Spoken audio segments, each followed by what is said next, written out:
Hi everyone, my name's Laura Barman and I wanted to show you the inside of this We Draw to Learn History ebook that I just made and put on Etsy. On that listing page you can't see it super great, so let me show you what it's like inside. So it's an ebook that you just need to print out. I use these 1/2-inch binders, they work really well. And I just print it. Sometimes I print 2 copies of the cover. There's a table of contents, just a little intro, directions, that type of thing. And then when you get to the main pages, for every week of classical conversations memory work, there is just a corresponding picture. For example, this one's about Christopher Columbus. If you can look really closely, the red shows them what new step to do, and it's divided up into steps to make it a little bit easier. And then we have the final drawing, and this is really helpful for younger kids. So what I'll typically do is I will print off a binder for each of my kids and put their name on it. And then just depending on their age, we'll flip to the week that we're on, the week we're learning about, and the older ones will, take this one out of their binder and get a blank piece of paper and draw. And then the younger ones will take this paper out of their binder and just color along. So it's just kind of fun because they get to do the same thing. And then we have an example at the end of each one, just with some coloring ideas of how you could do it. So we have pilgrims.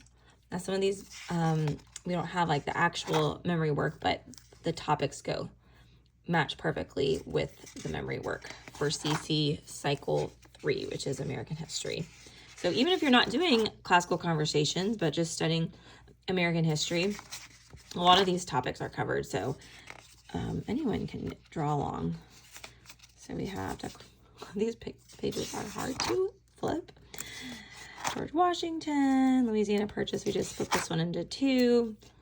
And did a separate drawing for Lewis and Clark. But these were so fun to think about how we could draw them.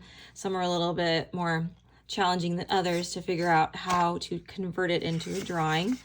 But it was really fun to think through how to illustrate all of these little pieces of American history. Just want to show y'all all of it. Civil War, Robert E. Lee surrender, 14th Amendment, industrial age tycoons, immigrants coming to America.